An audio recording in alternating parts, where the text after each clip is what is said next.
In the words of John Lewis, do not get lost in a sea of despair. Be hopeful, be optimistic. Our struggle is not a struggle of a day, a week, a month, or a year. It is a struggle of a life.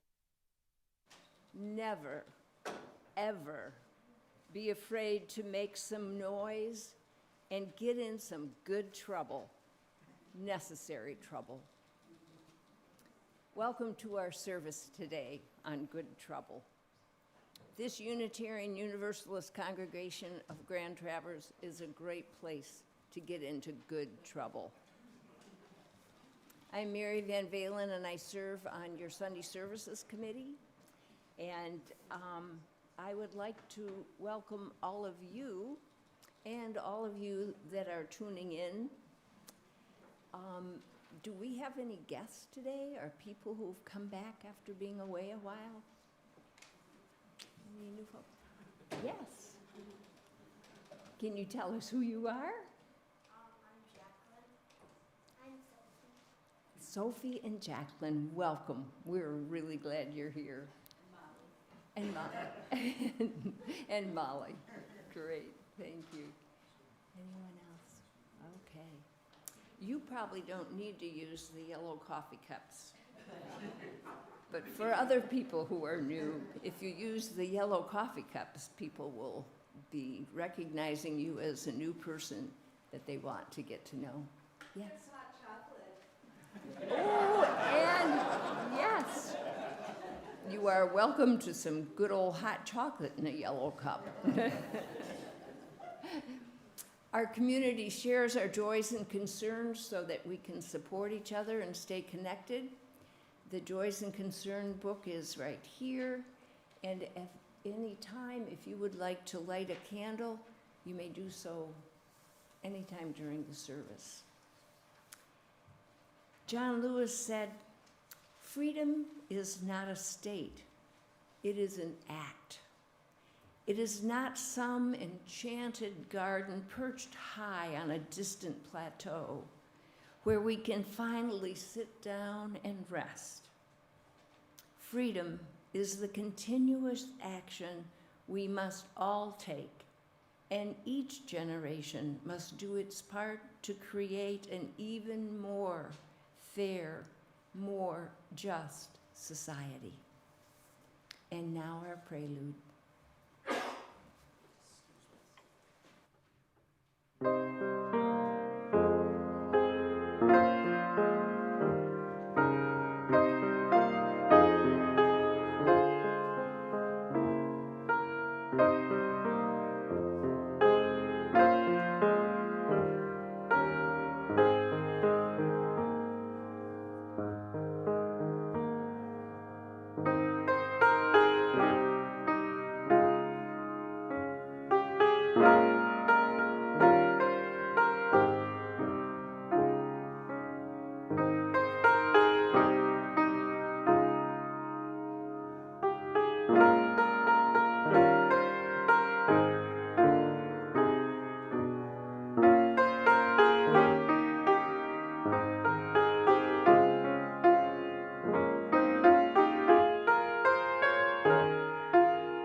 Whoever you are, and with whatever good trouble you're causing on life's journey, you are welcome here this morning.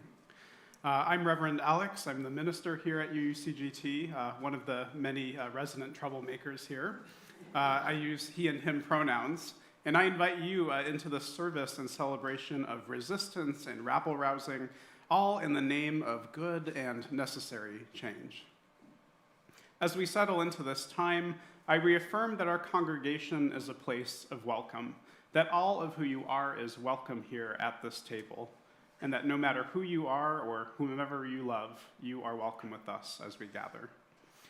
Now, as we enter into this time of reflection, I invite you to hear these words from the Reverend Allison Waller. With thankful hearts, we have come together this morning to celebrate the bounty of the day, to bask in the warmth of this community, to share with friends the tides of our lives, to entertain perennially our hopes for a better future. We join together this morning, as always, to resist injustice and inequality wherever they may be found. Our hearts are touched by the human need we feel around us, whether far away or within reach of our hand. We come here to be together because this is how we believe our lives are best lived. In questioning and in conversation, in compassion and in service, in gratitude and in joy, in companionship and in love. It is good to be together this morning, and so come, let us worship together. Our chalice lighting words this morning come from John Lewis, and I'll invite Mary to light the chalice, the symbol of Unitarian Universalism, as I share these words.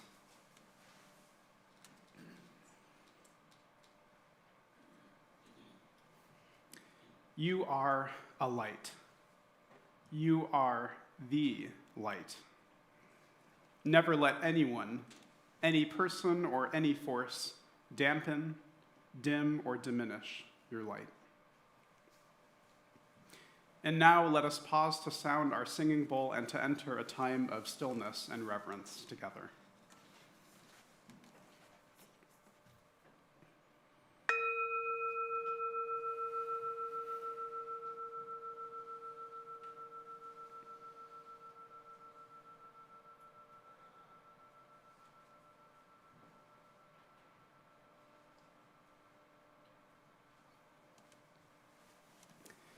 As we go to our opening hymn, Hush, number 1040 in your teal hymnals, you'll notice that we're singing an African-American spiritual this morning from the slavery period in our country.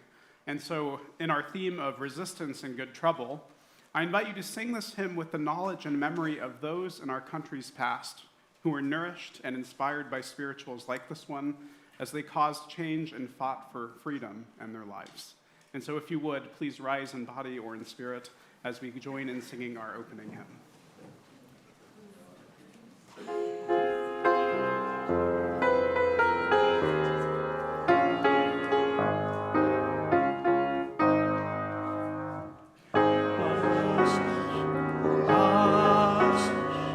Somebody's calling my name.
reflection on good trouble happened in 2016.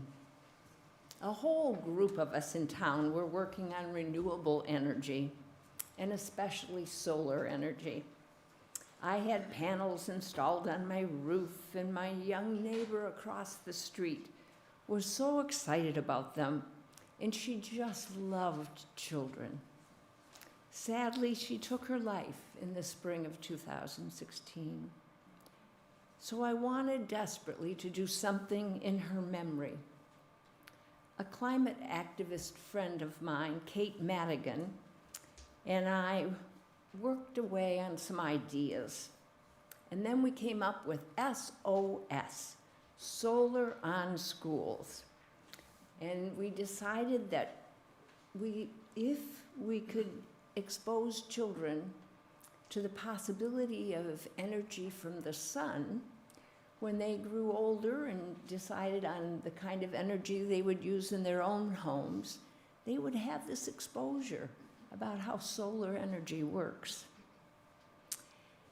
We got the okay from the young woman's family to do fundraising, and we met several times with the principal at Traverse Heights, which is a school in Traverse City with a high level of poverty. She was as enthused as we were. The fall grants from the Grand Traverse tribe were due right before Christmas, so we wrote a grant for $22,000, ran it by the school so the principal could sign it right before Christmas break, and I ran it right to the post office immediately. She remembered earlier on to let the grants office know at Boardman, the Center for TCAPS, that we'd applied for this grant. And on that last day of school before Christmas break, she read an email from the office in the evening, and it said, "No, don't apply for that grant." Oops. Well, she headed home for the holidays because there wasn't anything she could do about it then. And then during the holidays, she just thought, there's no way the tribe's going to give us $22,000 for putting solar panels on a school. So she just put it out of her mind. Well, January 31st came around, and she got a fax from the tribe. Indeed, they were granting us all of $22,000 for our project. We were thrilled. The rest of the fundraising went really quickly. And Kate and I attended a meeting around solar energy that one of the people from the Boardman office of TCAPS came to. And he announced to us that the grant had been returned to the tribe. We were crushed. And this is where the good trouble comes in. I immediately called a friend who happened to be the school board president at the time and told him what had happened. Well, he called the superintendent, told the superintendent that this was a community project that was really beneficial and had good energy behind it. It wasn't going to cost the school system anything, so get the grant back. They did indeed get the funds back from the tribe, and we moved ahead with the project. I had to make more calls to the school board president because we had 6 months of stalling by the people involved. But finally, we got the whole array of solar panels installed. So we had this big celebration with the kids. Our Green Sanctuary crew here at UU got involved when we found a Grand Valley engineering student who just loved making these little solar panels with kids. So we all went over and helped make solar panels, and the kids just really had a blast with that. And we had enough funds to buy kits, little solar energy kits, and the kids made cars that they could take outside and watch them be energized by the sun. This array at Traverse Heights School brings in more than $1,200 solar credit each year. And though that's a really small amount, every kilowatt hour we make that way helps. And the learning was so exciting. So the big lessons from this project for me, number one, when we're making good trouble, don't always take no for an answer. And my other lesson, big lesson, is to engage the bureaucrats early on so they won't sabotage what you want to do.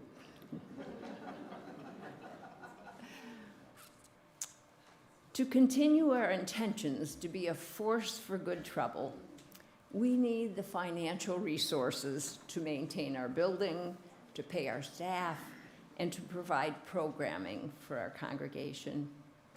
But good troublemakers don't just take care of themselves.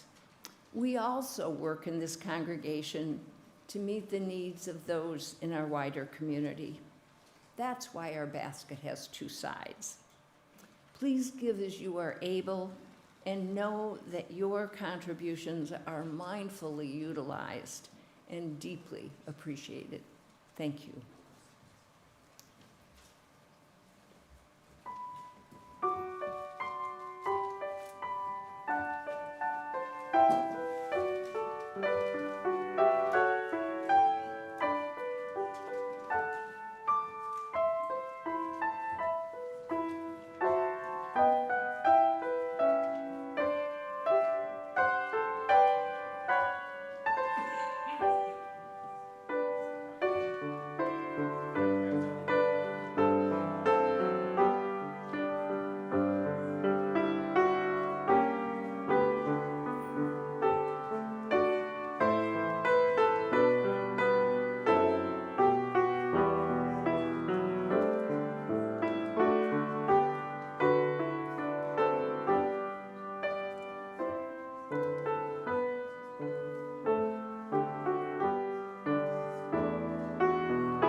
Good morning. My name is Mike Radke, and I'm here to talk to you today about good trouble in Detroit Public Schools. Starting a new job at the Department of Education for the state of Michigan, I was in learning mode. I was the new administrator for most federal grants coming to Michigan's public and charter schools, responsible for over $1 billion each year. I was to manage a very competent staff of 40 located all over the state and 17 grants, all for students at risk of failing. Mostly kids from poor families, minorities, kids of color, and English language learners. Still learning the handing out side of grants and how to hold districts accountable for the funds, I picked up the phone one day, 6 months into the job, to hear this. This is the Auditor General from the U.S. Department of Education. I knew enough to understand that trouble was brewing. I soon found out that the Detroit Public Schools, who received nearly 20% of all those funds, had recently been audited, and I was to find out the results. Big trouble. They would have to pay back $54 million. My office and the state were to be designated high risk and subject to intense scrutiny indefinitely, defined as big trouble for the state. I soon found out how bad it was. Detroit was in serious financial deficit, was bleeding students as the legislature proliferated charter schools in the city year after year. The student population dropped from 250,000 to 100,000. The legacy costs of dilapidated schools ate up the lion's share of the budget. The best teachers and principals were recruited to the suburbs. And the board faced allegations of malfeasance, as did the superintendent and several officers. They never taught me what malfeasance was in my graduate programs. Worst of all, the kids were not learning. In some schools, less than 5% of the kids tested proficient in reading, and even fewer in math. Yvonne was one of my best staff members. She was working with the Detroit Public Schools. We connected with a colleague at the U.S. Auditor General's office, Susan, who was someone who had worked with us on the Detroit Public Schools troubles. She was a talented U.S. attorney who graduated from Denby High School in Detroit when the district was at its peak. I switched to a new mode. Resist. Play by the rules where necessary. Build relationships. Hold yourself and everyone accountable. Always focus on the kids, teaching and learning.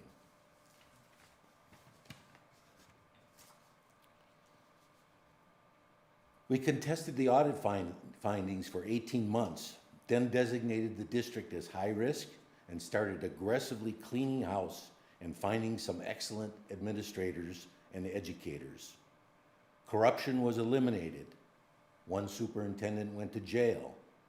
A top-notch chief financial officer was hired. General Motors loaned DPS their chief procurement officer for 2 years and straightened out purchasing, inventory, and the supply chain. Principals started getting supplies they ordered without borrowing them from one another, including toilet paper, of all things. My team and Susan met with the district leadership every month with a list of to-dos, some for my office, some for the U.S. Department of Education, and many for the district. We held each other accountable. We helped each other out. We developed a close working relationship while the legislature oppressed the district in every way it could, opening more charter schools, assigning financial manager after financial manager, the last one of which had just left a similar assignment as the financial manager of the city of Flint, where he precipitated the lead crisis. He caused more trouble for DPS.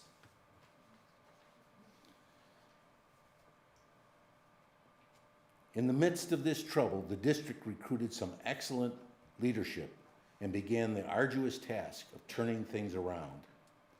I came to respect the quality and dedication of so many professional educators working under such difficult conditions.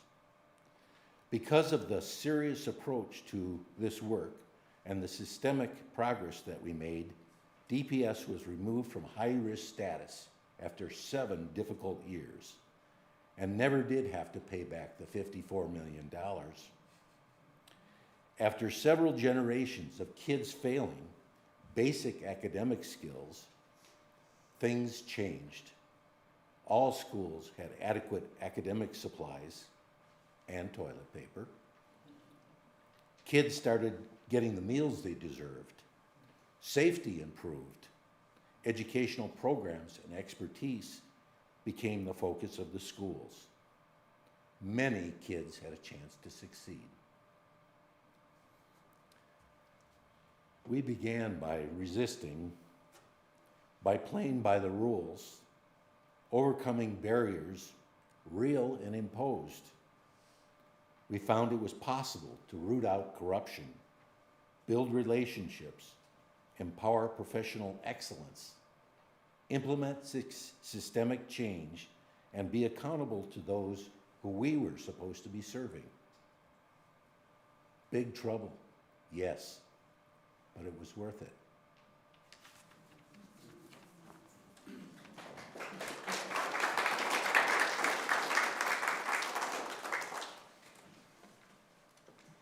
Now we've come to the time in our service to name and honor the joys and concerns that touch our lives, those milestones and moments we know that we need to share while we are gathered together. I'll be sharing a few of those that have been offered up for us to hold. If you have a joy or concern that's a bit too tender to share out loud, you're always welcome to light a candle at any point in our service, to reach out to a member of our congregational care team. Joni, would you mind rising? Joni's wearing the wonderful stole there of the congregational care team. So if you have something that you'd like to talk with her about, you'd be more than welcome. Or you can always just simply hold it on your heart as you are held in the love of our community. None of us is ever meant to travel life's journey alone. And so here is what has been offered up for us to hold as we are gathered. From Kim Greavy, a candle of joy for our daughter Allie, who turned 33 today and is expecting a baby girl on September 1st. And a candle of continued concern for my son Tim, whose daily struggles with depression, alcoholism, and CTE are unimaginable.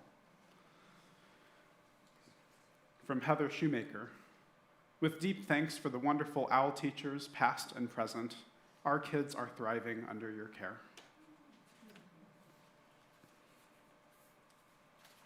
A joy. Bradley Chaplin will be getting his left knee replaced tomorrow. He is looking forward to golf later this summer with a big smiley face you can't see here on the page. And now let us hold a space for all of the joys and concerns that remain on our hearts.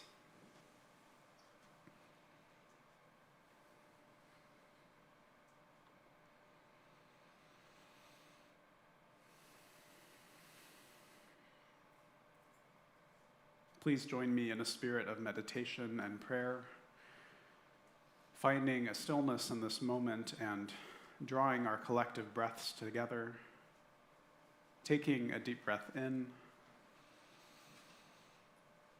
and out. One final deep breath in and out.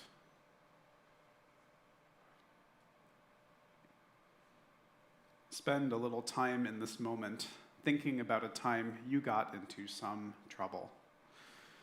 Some deep trouble, some trouble that you knew was necessary, some trouble that was even good. Where were you? Imagine your surroundings. Notice the feelings in your gut, the fear perhaps, the shame, the restless and righteous anger. How did it feel to speak truth to power in that moment? To resist and move in an opposing way? When you found yourself moving alone? When, to your surprise, others joined you?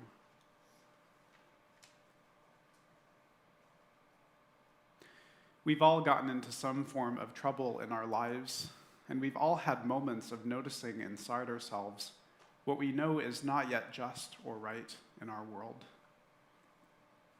May we all feel compelled to cause some good trouble, even if we know it is not simple, even if we might be on our own at first. The good trouble we cause has impacts far more than we know.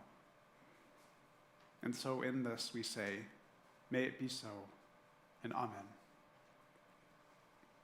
Please join me as we sing our song of response, Spirit of Life.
There's a story here. Good trouble can sometimes come in the form of what I'd call soft trouble. And what do I mean by soft trouble? Well, I have a story for you that goes back to when I was a college student in Monterey, a time when I caused some good but soft trouble. A junior in college, about 6 years ago, I was on our college's main campus when I noticed a group of demonstrators standing along one of the major walkways, holding these large signs. As I approached, it became clear who this group was. A group of anti-abortion demonstrators who were hoisting their signs high, their faces red and angry, and shouting at the students as they passed by.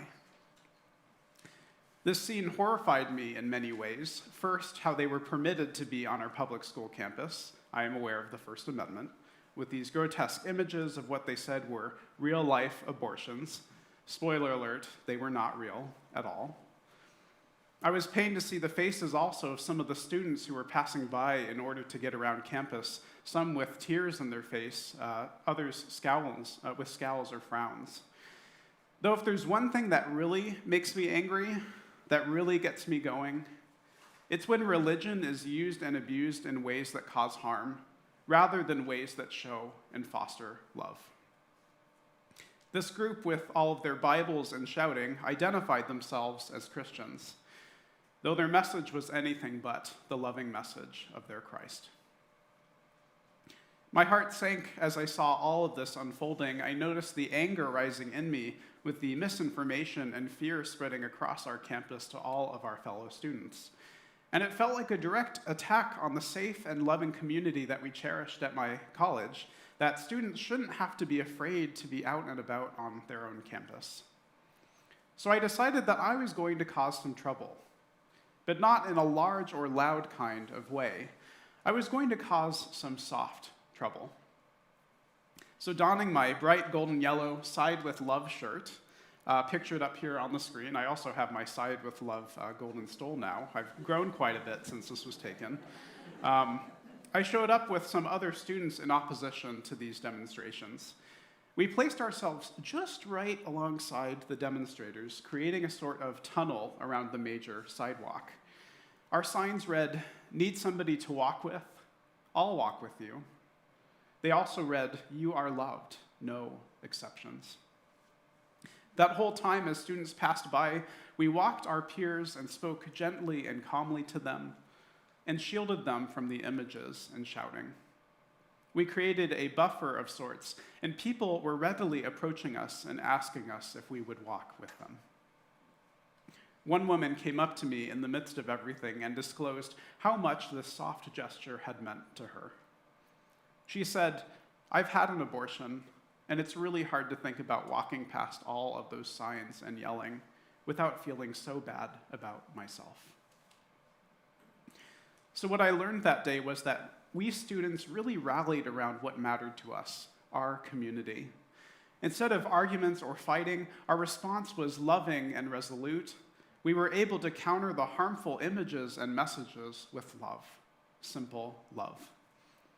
We were able to be the love that wasn't being expressed for our students and peers, especially for those who have had an abortion or who knew or loved someone who had had one.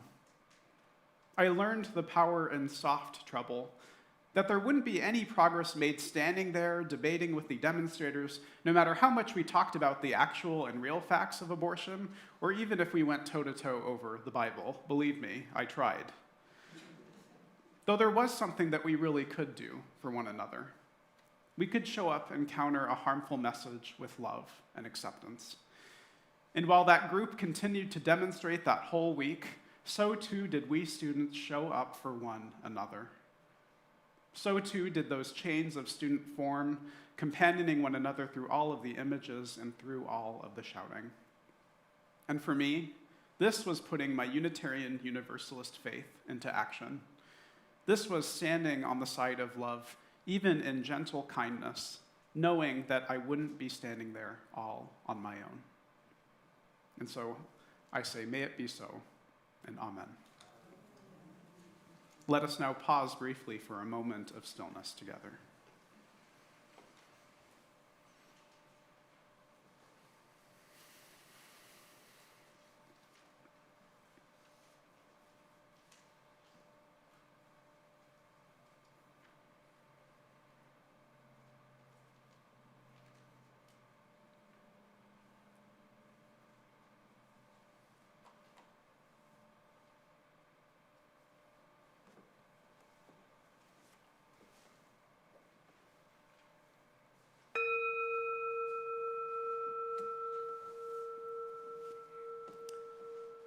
We'll hear now our closing song, Good Trouble, as performed by our wonderful vocal ensemble.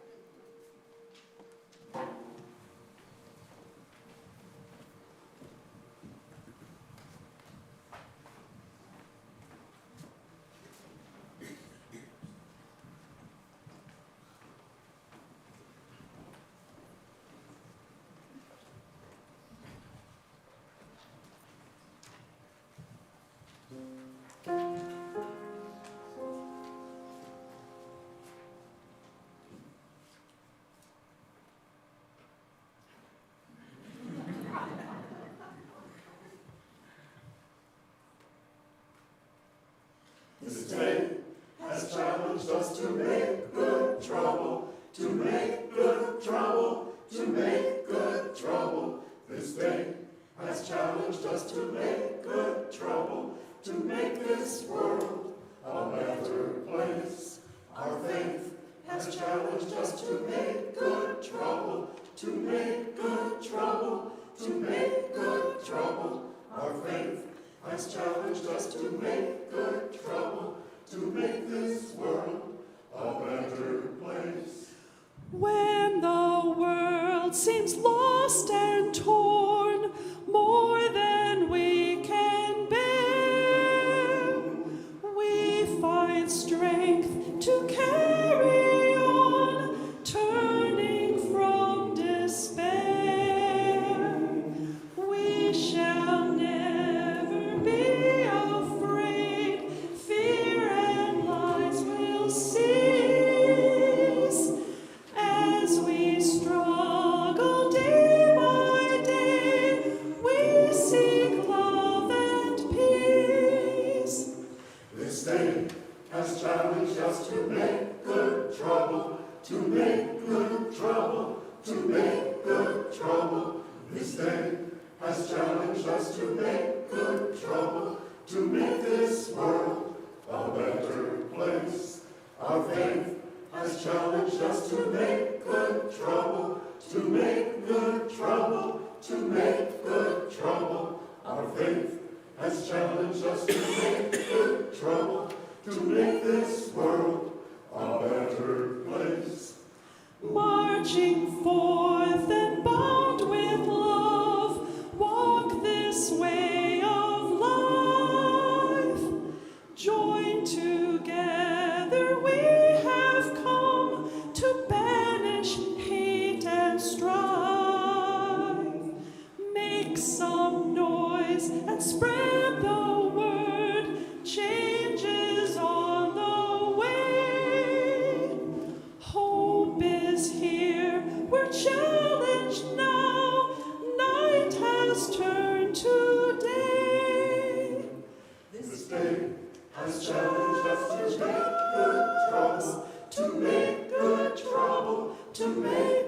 good trouble. This day has challenged good trouble to make this world a better place.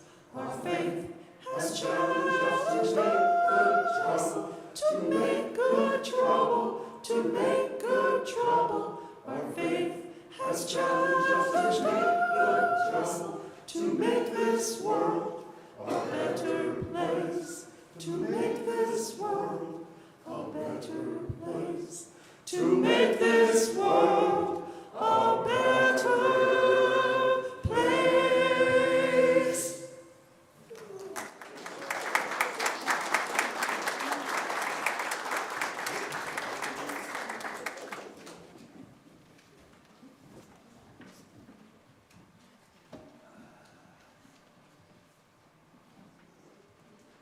We extinguish the chalice today with the words of John Lewis.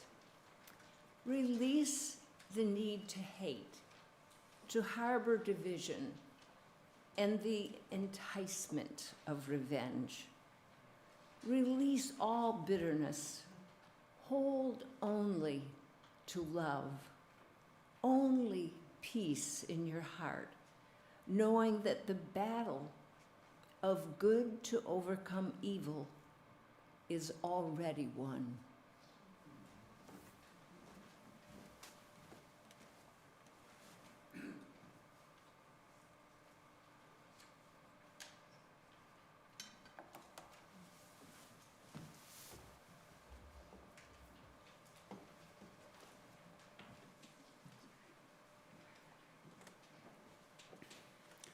And so in the spirit of covenant, community, and commitment, and in the spirit of good trouble, may we all be made ready to serve one another and to create the world that we so desperately dream of.